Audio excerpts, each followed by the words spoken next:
You're listening to Dirty Feet, a dance podcast. I'm Allison Burns.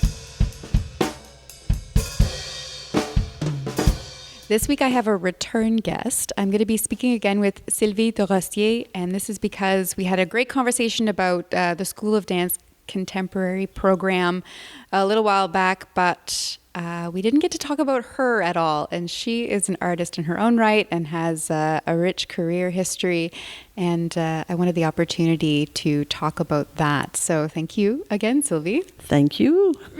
And let's start with why you began dancing. What sparked your passion for dance? Oh my God. Well, I think I started dancing at a young age, but I think I was very soon interested in creating dance because I can easily remember being 13, 14 years old and making my friends in the dance studio do my choreographies when we had breaks or things like that. So I think there was always an interest in creation. So I was dancing when I was young, and at some point I did quit dancing and I studied visual art. But again, see, it was that creation aspect that was really interesting me. And at that time, the thing is, dance was a lot more, we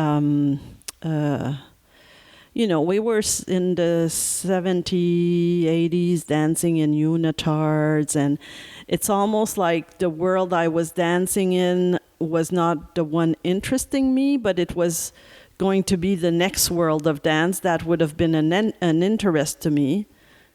But then I was more of a choreographer in that next world of dance,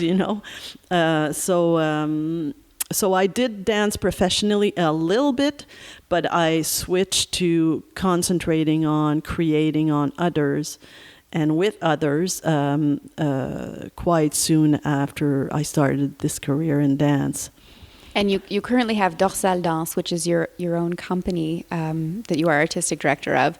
But you've only been running this company for a few years, if I'm not mistaken. Yeah, well, what happened is I pretty much always worked under being an independent choreographer and doing projects here and there and here and there. And that's actually fine. The thing is, sometimes when you have the structure of a company, you can look for funding in different places, so it maybe opens up where you can find funding, and also it provides you with having a how do you call that, a conseil d'administration, like a board. You have your board and they're there to help you, and so maybe you feel more supported with having a structure to work within. And so I guess, so the company is not that old. Maybe 2008 is when we founded the company. And we're still, though, working project to project because I still have to direct the contemporary dance program at the School of Dance. So I can't give myself full-time to the company. But it's good enough to allow me to do the professional works I want to do. And the touring I want to do with that work and things. So when you made that change in 2008, was that because of your career, or was that because of outside forces? Was that the industry that made you decide it was time to start your own company? It's more the funding, maybe. Mm-hmm. Mm-hmm, mm-hmm. Like to because there's funding that you can't. This is changing though. Already though, is that there used to be grants that if you're not a company you couldn't apply to, as with the new Canada Council format, the new model that is already changing. But in a way that's what made me decide on.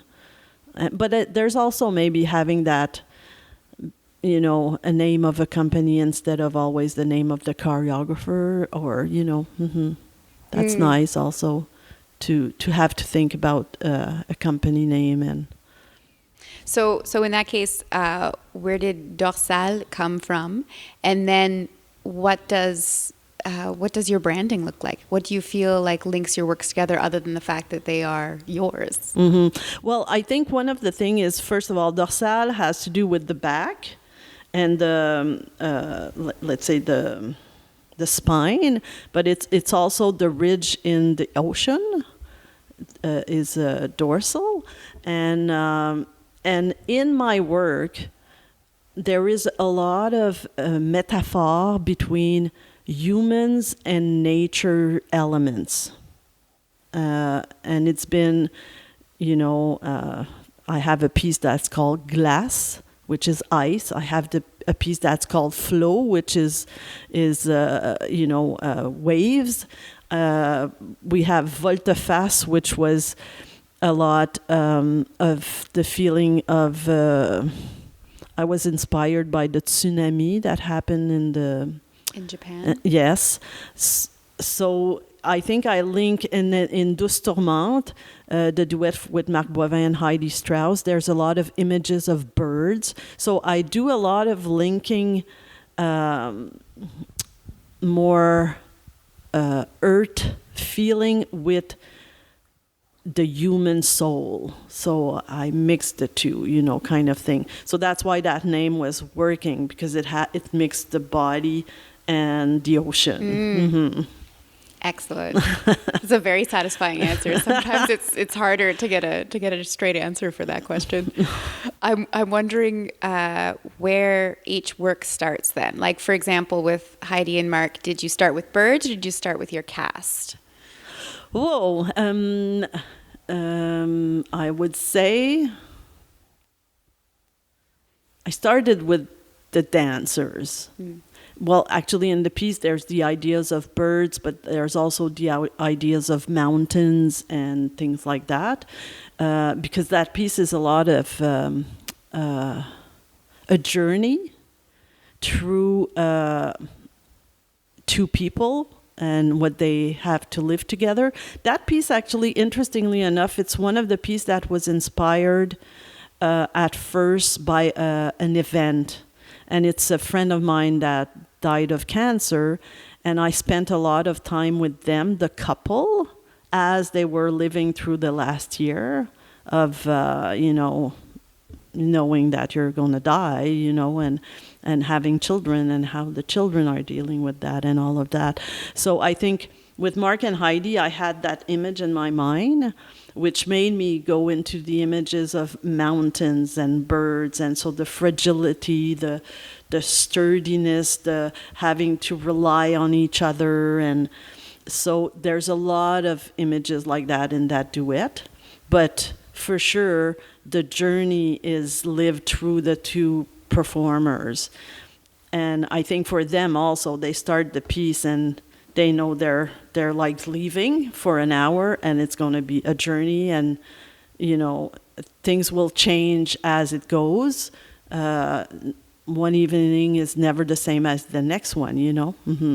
Mm-hmm. And then in a circumstance like that, are you making your performers aware of all the background to the work that you're putting together and trying to create all your inspirational sources? Well, yeah, they were, because we did discuss the event with them, and since we're not, those performers aren't 20 years old, so they've all lived situations like that. What I found interesting is still now when they perform it, they'll argue of who's the one dying. like because it's not literal as a piece, right. So depending on what you've lived in your life, you have the feeling someone is leaving someone, but you get confused on who's leaving who, or what's the actual situation. Yeah. Perhaps to further illustrate your creative process, can we talk about your latest work that's a group piece? Yes. That you're putting together. Can you tell us a bit about how that got started? Yeah, so this is a new piece with 5 dancers. It's interesting. I started that one with not much. One thing. I started with asking them, what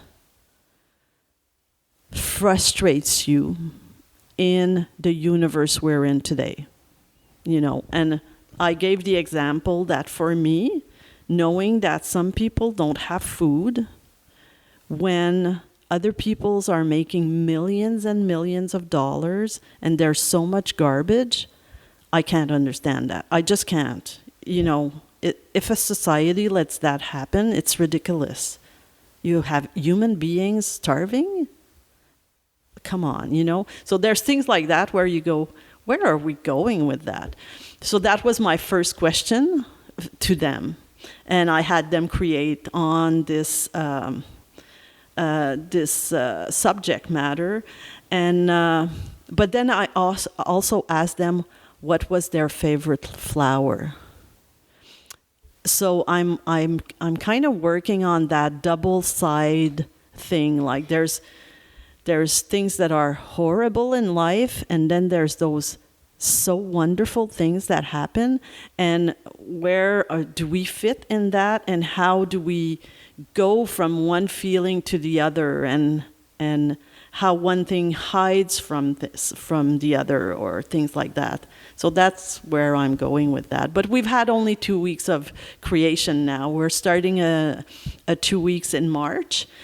And we actually have a fundraiser evening, March 24, a Friday. And it's a joint fundraiser for the School of Dance, Contemporary Dance Program, and the Dorsal Dance. And we will present a sneak peek of that new work at that moment. Great. And with the frustrations and the flowers, you have the humanity in nature again. Exactly. Running side by side. Mm-hmm. So once you've asked this question of your performers, do you ask for answers in a physical form? Yes. Okay. Physical, and sometimes also it can be also words, because I do use voice sometime.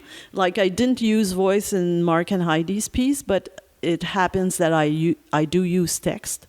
So in this case, I was using some words and some movement.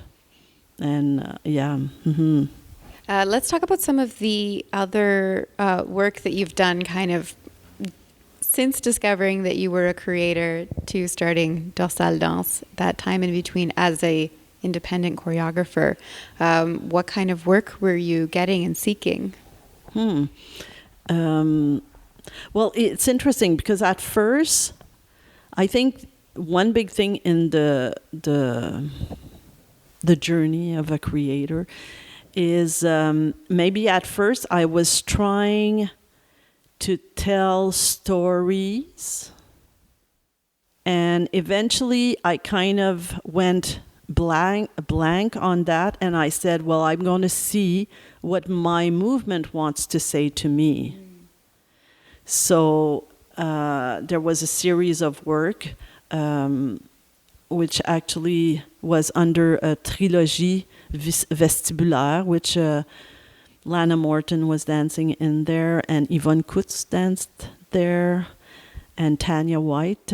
And so then I went to, okay, just movement, and we see what the movement will tell us. And then I would follow what the movement would tell me, which in fact is my own story, you know? And so I think then from there, I kind of find my way back into being able to talk about events without saying too much of a story. Because I want the piece to have more of fluid expression and a way for people to come in with their own experiences. As if the story's too rigid, then there's no way in, you know? Mm-hmm. Mm-hmm. Mm-hmm. That makes me think about this question I've been asking myself recently about the dance that you do alone in a room, the dance that you do on stage, and you charge people to see it. So where in your, I don't know if it's in your creative process or even in your planning, do you decide, okay, this is something for the stage versus something that's just an enjoyable process?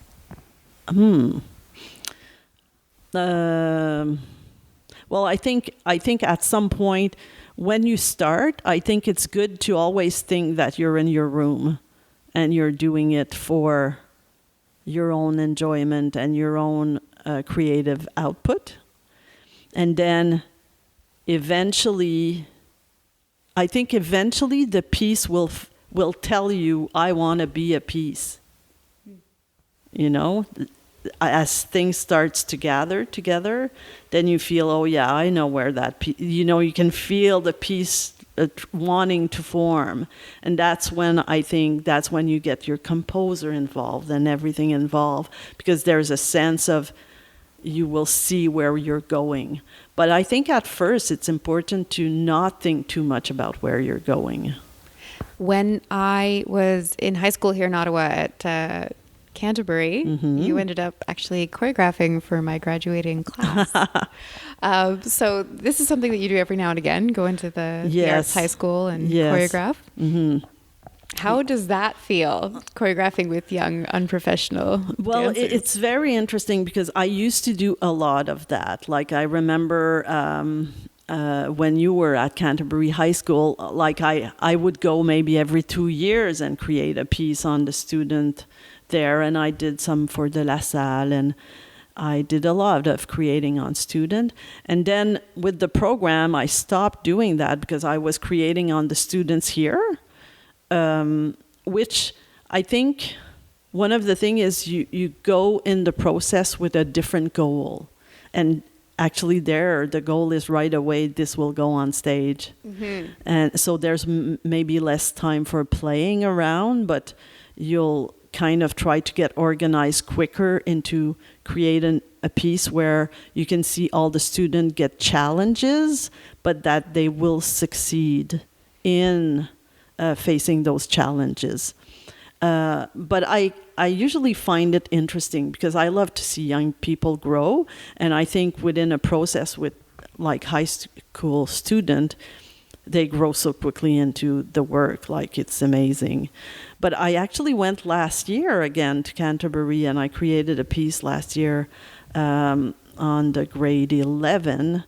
And I think for me at that point was the big element was like 15 dancers. Oh my God. Because I feel I had lost the recipes to work with that many dancers, you know, because here I always work with smaller groups.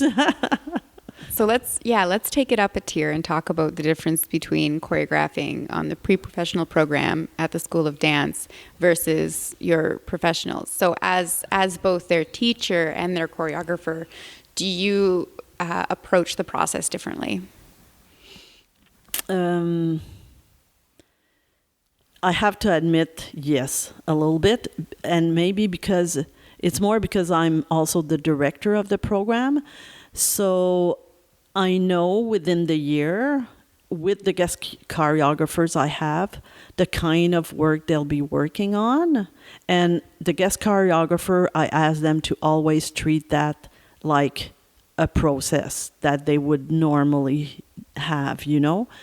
So then for me, sometime I'll think about what will they have not worked on, and maybe I'll try to integrate that in the piece I'm creating on them. So I have to say that it is a little bit different than doing my own work. And you know, again, it's about the challenges and making sure everybody has its challenges and that they can face those challenges. As when I work with professionals, it's not about that. You know, it's about the work. Yeah. Exactly. Which is not to say you're not taking care of your performers, I'm sure, but that the priority for everybody in the room is the piece. Yeah, exactly. So we know about the March 20th fundraiser that's coming up. Is there anything else on your radar that we should know about? Well, not really, in the sense that probably that piece will be produced next season. I'm not sure when. So I can't announce, an event yet for next year, but it's going to be produced sometime next year. Yeah. Having lived the majority of your career in Ottawa, can you, and I've asked this already of so many of my Ottawa interviews, but give us an idea of your impressions of the dance industry here in the city? Okay, well, I think the dance industry here, because I've been here a long time, I think there was the ups and downs. If you think about it, I'm saying the early 80s, but so we used to have Le Groupe de la Place Royale, Ottawa Ballet Company. Judy Davies used to have the Dance Center Company. So there was 3 companies, big companies in Ottawa, and then there was funding cuts, and then some of them went down or moved, or so I think it was up, and then it went down, and then there was Le Groupe Dance Lab folding that also suddenly left a hole, and then I was one of the founding member of Ottawa Dance Directive. So then we really wanted to get something happening for the community, and we did at that point we did a lot of consultation with the community to see what were the needs and all of that. And then we found it odd. And at the same time, though, Annick Bouvrette started her company, and we have Propeller. And so I think there's things happening here. There's room for more, I think. And that's what is interesting, especially for emerging artists, is there is room for other things. I think we still have to work a lot on developing the audience, because there was a lot of movement towards the suburbs for people, and suddenly it's all the theaters in the suburbs that are having the big houses, and in town you have less big houses. But I think that's something that's shifting right now. There's also the NAC presenting national companies. And that's it's a plus and it's the minus at the same time, because we get to see stuff that, even sometime Montreal and Toronto don't get to see, which is amazing. But then our audience is used to going to the NAC. That's it. Mm-hmm. So once they've seen, because there's so many dance performances at the NAC, once they've seen, 6 or 8 performances a year, they don't have time to see more. So we have to make sure that we're targeting the people that are interested in what their own artists are doing, mm-hmm. like their own community is doing. Mm-hmm. Because the value is, it's not because it's the NAC that it has greater value than what we create, It's just you have to take the time to look for what's being created locally. Mm-hmm. But I think maybe somewhere here there's the challenge that every community is having, which is going to live arts. People are not consuming live art the way maybe we used to, or and that I think is everywhere, a little bit with everything that's happening on the medias, that it's easy to stay home and see everything you need to see, Yeah, I absolutely agree. I've been hearing that a lot. Mm-hmm, mm-hmm. Is there anything left to say? Well, the good thing is, let's see live art, and let's live in Ottawa where there's room to do lots of things, and there's great artists around. So yay, Ottawa! Yay! I've been speaking with Sylvie Desrosiers, who is the artistic director of Dorsal Dance and also the director of the contemporary dance program at the School of Dance, and general choreographer herself and teacher. If you want to hear more from Sylvie, you should back up a couple episodes and listen to the School of Dance episode where we talk about the program that she is the director of. Sylvie, thank you for joining us. Thank you very much for inviting me. You've been listening to Dirty Feet. I'm Alison Burns with a few thank yous. First to Paula Flalo in the No More Radio Network.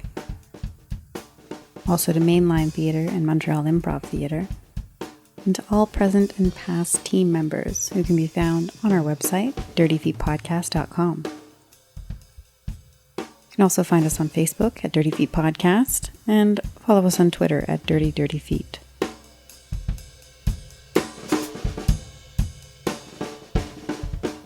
Thank you for listening. Until next time. Stick around for a preview of our upcoming episode.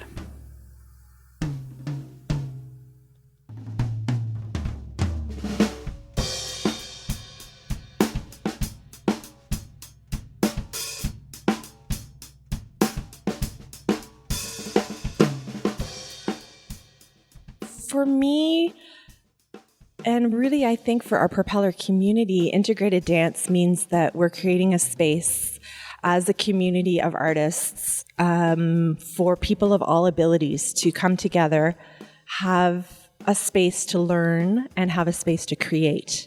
So I'm really interested in creating socially engaged dance that is meaningful in its expression, meaningful in the stories that we tell and the abstract art that we create.